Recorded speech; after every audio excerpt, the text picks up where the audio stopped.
sindicalista de la CGT, es representante del Comité Intercentros de Renault, lleva desde los 17 años trabajando en esta empresa del automóvil multinacional y más de 40 años militando en organizaciones sindicales. Él nos puede aportar precisamente esa experiencia como trabajador y como los permanentes cambios que están suponiendo también para las empresas multinacionales en nuestro país, pues esa transformación del mundo laboral y la organización de los trabajadores frente bueno, pues a las continuas reformas laborales, la situación del paro en la actualidad. Pues buenas tardes.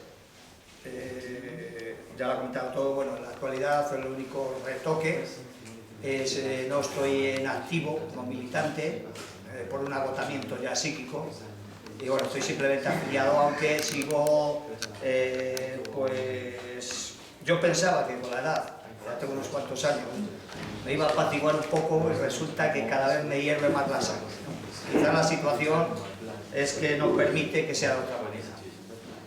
Yo quiero comentaros inicialmente un poco como mi experiencia, como efectivamente ha dicho, llevo en una multinacional 41 años ya trabajando, lo cual indica, efectivamente, por una cuestión numérica, pues que he vivido la época franquista.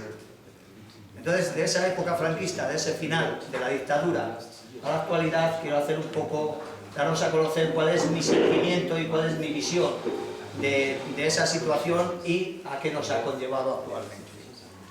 Así pues resalto, empezando con esa época del final de la dictadura, donde había un bloque.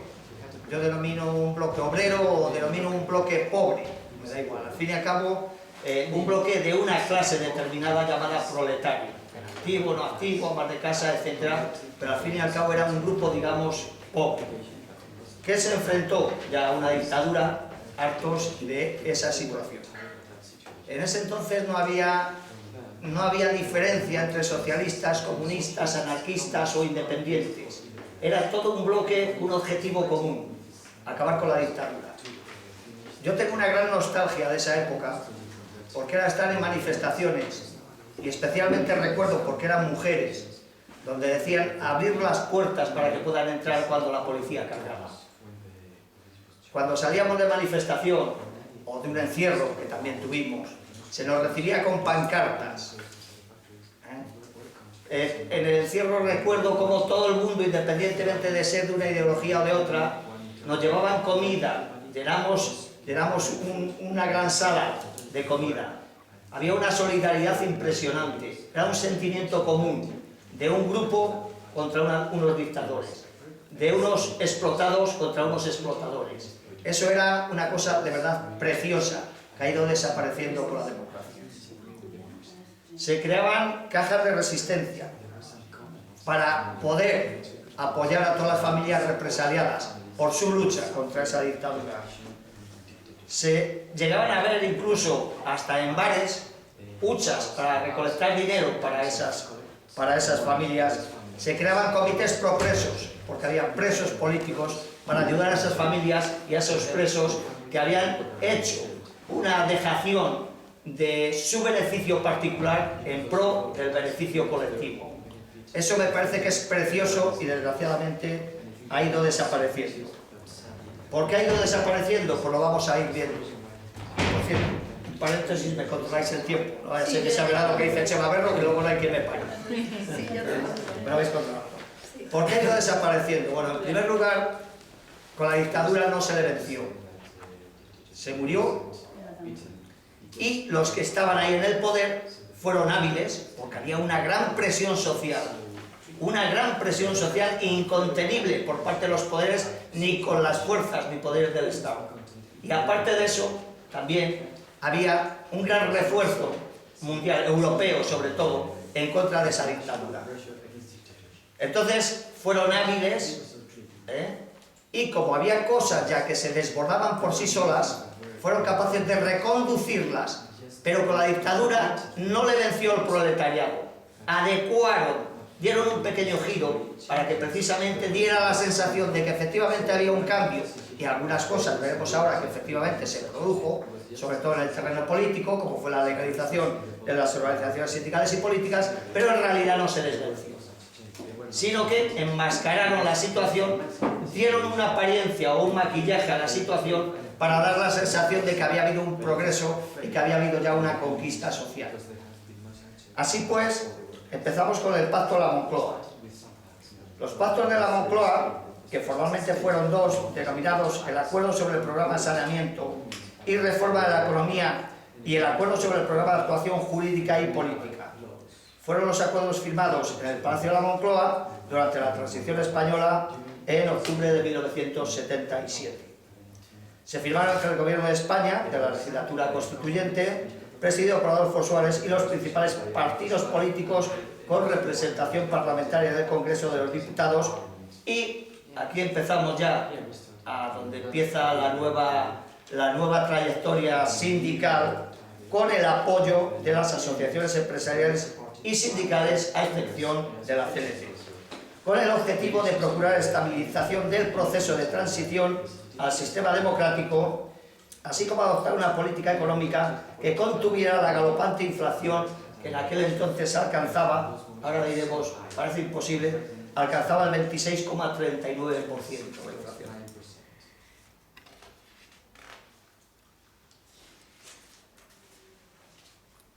Al mismo tiempo, entonces Suárez encargó al Ministerio de Economía y Hacienda, Enrique Fuentes Quintana, que tratase la posibilidad de un acuerdo marco con los nuevos sindicatos legalizados, UGT y Comisiones Obreras, para evitar el alto índice de conflictividad social. Aquí se pone de manifiesto que efectivamente había una gran oposición y había miedo por todos los poderes a esta oposición. Comisiones Obreras también finalmente firmaron el acuerdo junto con la patronal y otras fuerzas políticas españoles, siendo precisamente la CNT, a la que también se le llamó, quien mostró su total rechazo a los pactos. Aquí voy a introducir también algo que yo en aquel entonces de militancia, que casi no sabía ni que era la izquierda ni la derecha, pero que impulsaba un poco, de alguna manera, el instinto de ser de una familia de 7 hermanos. Aquí es donde empiezan ya a aparecer en los distintos terrenos toda la política de pactos que iremos viendo, que casi todos van encaminados a la creación de empleo, y que vemos que es un engaño manifiesto y que en la actualidad yo creo que es algo irrefutable discutir la situación en la que nos encontramos preparados. Ciertamente en los pactos de la Moncloa, perdón, iba yo a decir, no sé si lo puede corroborar mi compañero, que el entonces ministro del Interior, Adolfo Martín Villa, tuvo interés en potenciar a una CNT aquí, creo, no tengo pruebas evidentemente, que incluso se trató de traer a algunos de los exiliados de la CNT que fueran un poquito más asequibles, más moderados, para crear una organización sindical fuerte aquí en España, como la CNT, pero que no perjudicaría a los partidos políticos. Ya sabéis que el movimiento anarcosindicalista es una organización antiparlamentaria. Seremos soñadores seguramente, pero es así. Entonces, a Adolfo Martín Villa le interesaba una organización que aglutinara a todos los trabajadores, pero que no tuviera una connotación de riesgo para el sistema parlamentario. Esto parece ser que le fracasó y evidentemente aquello quedó en una simple intentona. Me parece muy importante este detalle, que ya digo que yo lo oí en mis primeros inicios, digamos, de mi inclusión en la vida esta sindical, porque creo que es un aspecto importante. Estos pactos de la Moncloa, pues en un principio, pues digamos que sí, se produjo algo beneficioso. Algo beneficioso como fue en el terreno político, sobre todo, modificar las restricciones de la libertad de prensa, que fue falso, porque ya hemos visto después de la democracia que ha habido secuestros de revistas. Se aprobaron los derechos de reunión, de asociación política y la libertad de expresión. Pero, como vemos también, es que era una situación ya tan insostenible, tan caótica, que incluso en aquel entonces, que resultará como sorprendente a la inmensa mayoría, se despenalizó el adulterio, es decir, que estaba penalizado, y el amancebamiento, una palabra he entendido yo ahora, a raíz precisamente de preparar esto, que era el sexo entre hombre y mujer no casados entre sí. Con lo cual había una represión también en ese terreno que no se sostenía ya por la época en la que estábamos. Pero bueno, al fin y al cabo, pues digamos que esto fue quizás un poco lo más avanzado o lo que más contrastaba con esa época, aunque se caía ya, se desbordaba por sí solo. O sea que se puede decir que fue una conquista o se puede decir simplemente que fue la gota de agua que desbordó el vaso porque eso ya se salía por sí solo. En materia económica es donde empezamos precisamente aquí a ir poniendo las limitaciones. Se reconoció el despido libre.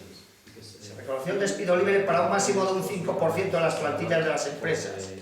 Y se fijó el límite de incremento de los salarios, que se fijó en aquel entonces en el 22%, que era la inflación prevista para 1972. Ya vamos viendo aquí, en un principio parece como que no hay nada excesivamente regresivo, pero que con el tiempo vamos viendo cómo efectivamente se han ido estableciendo estrategias encaminadas a llevarnos a la situación en la que estos momentos estamos. Aquel acuerdo, simplemente a título de recordatorio, pues fue firmado por personajes que en aquel entonces tenían un carisma impresionante, como luchadores, como defensores de las clases más desfavorecidas, como podía ser Felipe González, Santiago Carrillo, Enrique Tierno Galván por el Partido Socialista Popular, etcétera, etcétera. A partir de ahí ya se empezó a planificar lo que se llamaron los grandes pactos sociales, donde empieza ya ahí a marcarse claramente cuál es realmente la actitud de estos herederos del sindicalismo realmente revolucionario, de esos sindicalistas que dejaban su vida, se arriesgaban a la cárcel y dejaban todo su afán personal y sus posibles incluso lucros personales por la defensa de los demás. Aquí es donde se empieza ya realmente a marcar esa estrategia donde estos herederos, como veremos posteriormente, que les tengo dedicados a otro apartado, se han ido aprovechando de la situación.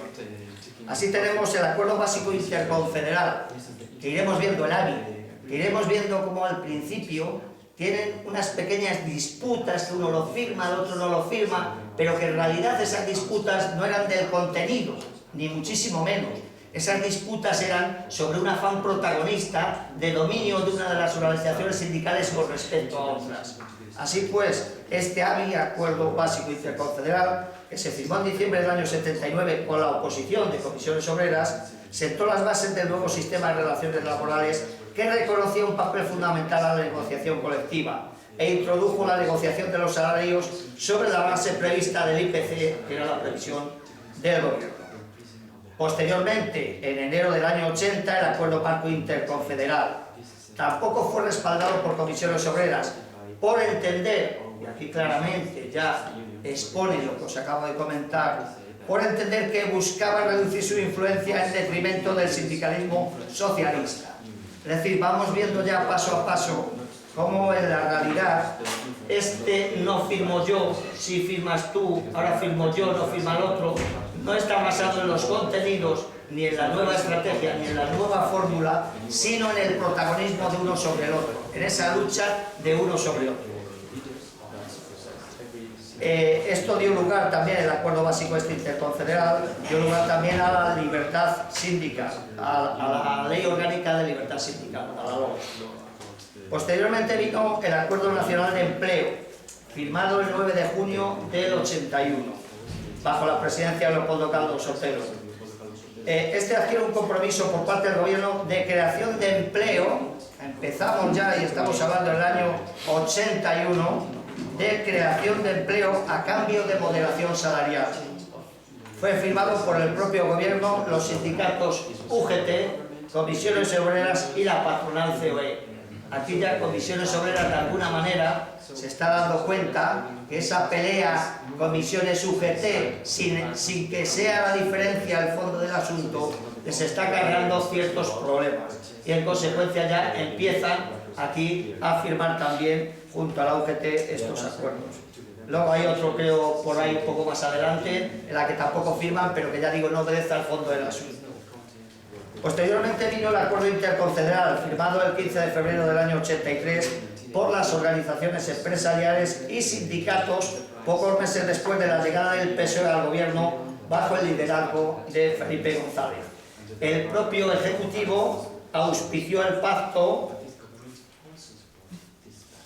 en el que se establece la jornada laboral de 40 horas, muchas gracias, de 40 horas semanales y los 30 días de vacaciones a cambio de la moderación salarial. Seguimos de momento machacando a la moderación salarial a cuenta de la creación de empleo o como justificación. El Acuerdo Económico y Social, el AES, firmado el 9 de octubre del 84 por el gobierno UGT y COE, aquí se descolgó también Comisiones Obreras, pero insisto, por problemas de protagonismo, no por problemas de fondo. Y se abre la puerta a la contratación temporal para favorecer la creación de empleo. Precisamente con el gobierno socialista es el que más contratos temporales, más modalidades de contratación temporal ha establecido. El partido, socialista, que me había equivocado. Luego hubo un sinfín de acuerdos sectoriales o parciales, como fue el acuerdo de solución extrajudicial de conflictos. Parece una tontería, pero bajo el punto de vista sindical no lo es. Este acuerdo de solución extrajudicial de conflictos, el ASEC, fue firmado en enero, en el año 96, por la COE, la CEPIME, UGT y Comisiones Obreras. Su objetivo es el establecimiento de un sistema de solución de los conflictos colectivos laborales que puedan surgir entre empresarios y trabajadores o sus representantes mediante la creación del SIMA, Servicio de Mediación y Arbitraje. ¿Qué tiene por objetivo esto? Pues como todos sabéis, a la hora de convocar una huelga, que dicen huelgas legales, resulta que hay que darle 5 días de preaviso al empresario. Con lo cual, en esos 5 días de preaviso al empresario, puede llevar a cabo, a través de trabajo en sábados, trabajos extraordinarios, domingos, etcétera, puede provocar un stop que supere la convocatoria prevista de huelga. Pues al margen de eso, para ganarse más tiempo todavía, por si les fuera poco, crean este ASEC, Acuerdo de Solución Extrajudicial de Conflictos, con lo cual es obligatorio previo para la convocatoria de una huelga el tener que recurrir a este organismo mediador, que se lleva 2 o 3 días, etcétera, etcétera. Son 2 o 3 días más que les permita a los empresarios dotarse de ese estocaje necesario para soportar la huelga. 5 minutitos solo. Bueno, pues esto lo voy a hacer, muchas gracias. Esto lo voy a hacer, el Acuerdo por la Estabilidad del Empleo y la Negociación Colectiva, que también fue firmado por COE, CEPIME, UGT y Comisiones Obreras, el Acuerdo Tripartito de la Moncloa, COE, CEPIME, Comisiones y UGT, la Declaración para el Impulso de la Economía, el Empleo, Competitividad y el Progreso, firmado en julio de 2008 entre los gobiernos, sindicatos y organizaciones empresariales, y el compromiso de actuación, bueno, esto tiene menos importancia, que hasta me le voy a saltar. Y hasta llegar a las últimas y recientes reformas que todos conocemos, donde ya no hay ninguna limitación, donde los empresarios pueden hacer lo que les dé la gana. ¿Por qué han ido consiguiendo todo esto? Bueno, pues como comentario, toda esta ristra de pactos pone de claro en manifiesto su más absoluta inutilidad de cara a la creación de empleo y a la mejora de la calidad de vida, pero desvela claramente la aplicación de una de las 10 estrategias de manipulación que nos señala el lingüista Noam Chomsky. Es curioso, lo vi no sé dónde, y digo, es que encaja perfectamente. Cómo todos estos pactos que os he ido comentando han conseguido el objetivo que en estos momentos tenemos. Este Noam Chomsky dice, entre uno de sus 10 apartados, la estrategia de la gradualidad, y leo literalmente. Para hacer que se acepte una medida inaceptable, basta aplicarla gradualmente, a cuentagotas, por años consecutivos. Es de esa manera que condiciones socioeconómicas radicalmente nuevas, como el neoliberalismo, fueron impuestos durante las décadas de 1980 y 1990, con Estado mínimo, privatizaciones, precariedad, flexibilidad, desempleo de masa, salarios que ya no aseguran ingresos decentes, tantos cambios que hubieran provocado una revolución si hubieran sido aplicados de una sola vez. Esto para mí encaja 100% en toda la ristra de acuerdos que os acabo de comentar. ¿Cuál es la situación actual? La situación actual, yo leía recientemente en los medios de comunicación, se hacían eco de los problemas que genera el estrés. genera problemas de ansiedad, genera problemas de depresión, genera problemas de insomnio. Yo cuando lo he oído me he dicho, para mí el antiestrés ya hace por lo menos 2 lustros que ha pasado. El estrés está ya caduco. Lo que existe hoy en día es un estado de esquizofrenia. Yo el miércoles, estando en mi trabajo, he visto a unos compañeros de comisiones obreras que estaban repartiendo hojas para el 1 de mayo donde decía, sin el empleo de calidad no hay futuro. Se me revolvieron las tripas, de verdad. Se me revolvieron las tripas porque tienen esa multinacional en la que yo trabajo. Han firmado 6 categorías de entrada. La situación actual, salvo algún taller pequeño, no ha sido porque el empresario lo ha impuesto. Ha sido porque lo han firmado UGT y comisiones obreras. Ha sido por la actitud del partido político socialista español. Esto es una esquizofrenia. Se deben de creer que efectivamente es cierto. La esquizofrenia les hace ver una realidad que si les hicieran pruebas neurológicas daría como que efectivamente es cierto.